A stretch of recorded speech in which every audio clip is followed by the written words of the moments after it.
subscribe for more. I remember the moment clearly.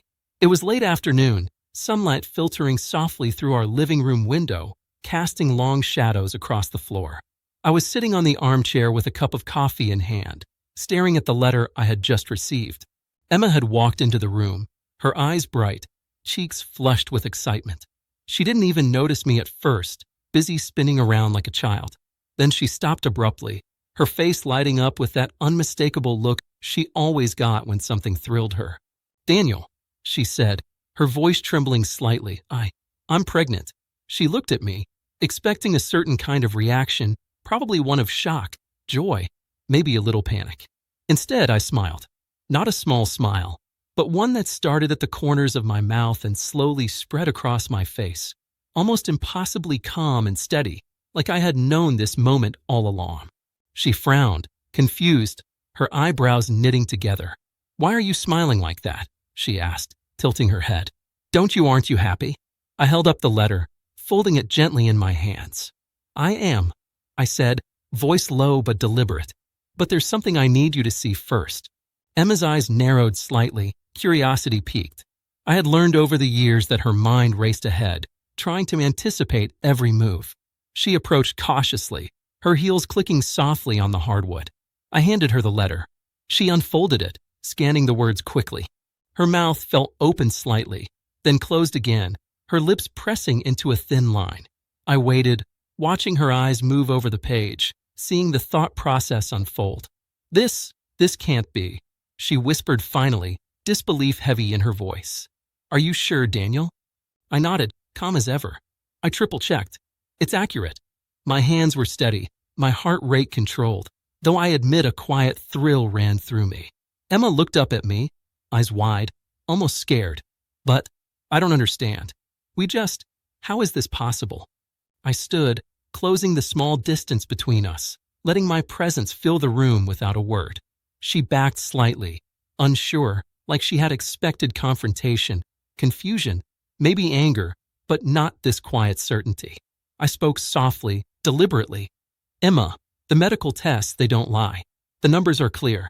You're pregnant, yes, but not in the way you think." Her frown deepened, brows knitting together. "What do you mean? How could it not be real? How could it not be?" Her voice trailed off, fear creeping in, almost palpable. I took a deep breath, my calmness unshaken. "I'm smiling," I said, letting the words hang between us, "because the results tell a story you haven't even considered. A story that changes everything, but also a story that finally makes sense." Emma blinked rapidly, trying to catch her thoughts, her hands wringing the hem of her dress. I could see the panic begin to mix with curiosity, the shift in her emotions subtle but undeniable. She stepped closer, hesitant. "Tell me," she whispered, almost pleading now. I gestured toward the couch, and we both sat, the letter resting between us like a thin barrier of truth. I started slowly, deliberately, letting the weight of each word sink in. "Emma, the test results confirm something extraordinary. You're pregnant, yes, but it's not a normal pregnancy. The numbers show the gestational markers, yes, but they also reveal something extraordinary. Your body, it's carrying more than one set of DNA markers." Her mouth dropped open slightly, a sharp intake of breath audible. What does that mean?" she asked, her voice barely more than a whisper, trembling now. I didn't rush. I let her process. This moment, I had realized, required patience. Rush it, and the impact would be lost. "It means," I said carefully, "that the child you're carrying carries both mine and someone else's lineage, intertwined in a way that, well, it's unprecedented." Her eyes went wide, a mixture of fear, awe, and disbelief flickering across her face. She swallowed hard. "You're saying?" She paused, trembling. "You mean it's like some kind of anomaly?" I nodded slowly, calmly, letting the silence stretch for a moment before continuing. "Exactly. The doctors were careful to explain, this is extremely rare. They even ran the tests twice, just to make sure. Every result confirms the same thing. Your body is different, remarkable. And yes, that's why I'm smiling. Not out of mockery, not out of joy in the ordinary sense, but because this changes everything. It's a new reality, Emma. one we have to approach with clarity, precision, and yes, care. Her hands flew to her face, pressing lightly against her cheeks as she tried to comprehend. I don't know what to say. I've never. Daniel, this isn't. How could it even? She faltered, unable to form the full question. I reached out, lightly touching her hand. She flinched at first, then relaxed slightly under the weight of my calmness. You don't need to say anything yet, I said softly. Just absorb. Understand that this is real. And yes, it's complicated. But nothing we've ever faced could prepare us for exactly this kind of reality. Emma exhaled shakily, letting her hands fall into her lap. Her eyes were wide, glistening with unshed tears, and for a moment I saw the old Emma, the one who had always questioned, always pushed, always looked for the impossible. But this time, she looked to me for guidance, clarity, understanding. And I gave it, not with words alone, but with presence. I continued, slowly, each phrase chosen deliberately. The doctors have already outlined the next steps. We need further analysis, more scans, follow-ups. I know that sounds clinical, but trust me, it's the only way to understand what we're dealing with. There's a uniqueness here, a rarity that most people will never see in a lifetime. And that is why I smiled. Because we're not just facing a new child. We're witnessing something extraordinary, something that will define the rest of our lives in ways we can't yet imagine. Emma's lips trembled as she tried to speak. I don't even know if I can handle this, she whispered, voice barely audible. I leaned in slightly, not pressing, just present.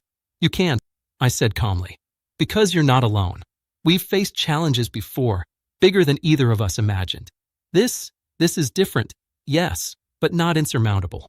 We approach it methodically, carefully, calmly, and together. For a long moment, silence filled the room.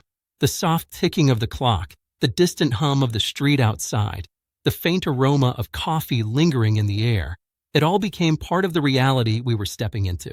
Emma looked down at the letter, then back up at me, searching for reassurance, confirmation, some anchor in the storm of the unknown.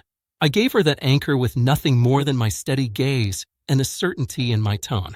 Finally, she exhaled, a shaky but real sound of acceptance. Okay, she said. Okay, Daniel. I trust you. Her hand found mine, a tentative grasp that spoke volumes. And I smiled again, not the nervous, unsure smile from before, but one of quiet, controlled certainty. Because whatever this anomaly, this rare event, this unprecedented twist in our lives was, we would face it together. Not with panic, not with chaos, but with clarity, calm, and resolve. That day, I realized something important. Life, unpredictably strange, can throw moments at you that defy logic, defy expectation. But the way you respond, the way you choose to stand firm in the face of bewildering reality, that is what defines everything.